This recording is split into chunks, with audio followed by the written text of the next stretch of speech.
விஜய் பாரு கமருதீனோட ஃபேமிலி மெம்பர்ஸ்க்கு கடிதம் ஒண்ணு எழுதியிருந்திருக்காங்க அப்படிங்கிற தகவல் தான் சமீபத்தில கிடைச்சிருக்கு. அது என்ன கடிதம்? அதில என்ன இருந்திருக்கு? அப்படிங்கிறது தான் இந்த ஒரு வீடியோல நம்ம பார்க்க போறோம்.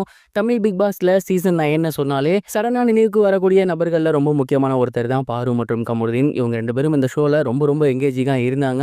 ஆனா கடைசியா சாண்ட்ரா கூட பண்ண தவறுனால ரெட் கார்டு வாங்கி வெளிய போயிருந்தாங்க. இருந்தாலுமே ரசிகர்கள் இவங்களுக்கு மிகப்பெரிய ஒரு ஆதரவு குடுத்திருந்தாங்க. தொடர்ந்து வெளிய வந்து ஃபேன்ஸ் மீட் வச்சிருந்தாங்க. ஏகப்பட்ட விஷயங்கள் நடந்திருந்துச்சு. ஆனா ரெட் கார்டு வாங்கிட்டு வெளிய வந்ததுக்கப்புறம் அந்த ஒரு பர்ட்டிகுலர் வீக் இருக்கு இல்லையா? அது மிகப்பெரிய அளவுல பேசப்பட்டிருந்துச்சு.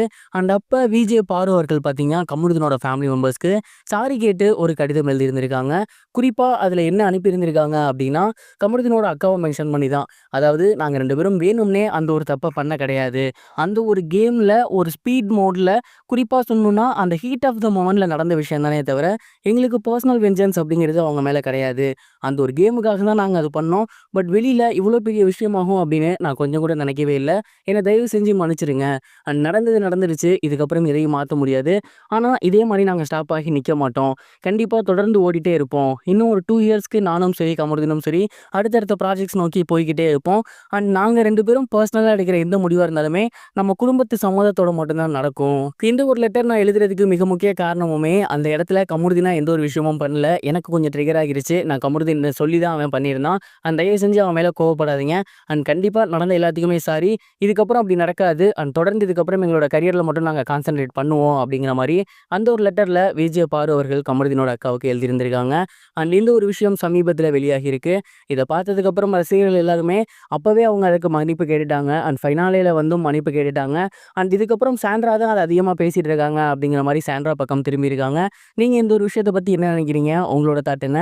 உண்மையாலுமே யார் மேல தான் தப்பு இருக்கும்னு நினைக்கிறீங்க? மறக்காம கமெண்ட் பாக்ஸ்ல ஷேர் பண்ணுங்க.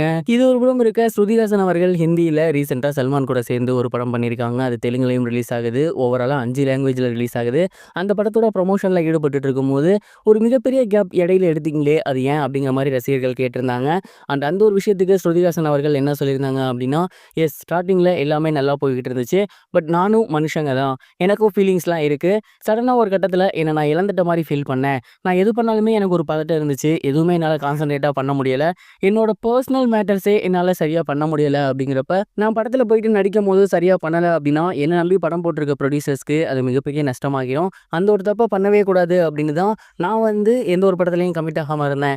ஒன்ஸ் அதுலேருந்து ஓவர் கம் பண்ணதுக்கு அப்புறம் தான் தமிழ்ல கூலி பண்ணியிருந்தேன். இப்ப ஹிந்தியில பண்ணிட்டு இருக்கேன். அடுத்தடுத்து நிறைய படங்கள் பண்ணி வந்துட்டு இருக்கேன். அதுலேருந்து வெளிய வந்தது தான் அதற்கு காரணம். பிரேக் எடுத்ததுக்கு அந்த ஒரு பர்ட்டிகுலர் ரீசன் தான் காரணம் அப்படிங்கிற மாரி சொல்லியிருந்தாங்க. இந்த ஒரு விஷயம் இப்போ ரொம்பவே வைரலா போய்க்கிட்டு இருக்கு. எல்லாருமே ஸ்ருதிஹாசன் அவர்களுக்கு ஆதரவான கமெண்ட்ஸ தெரிவிச்சு வந்துட்டு இருக்காங்க.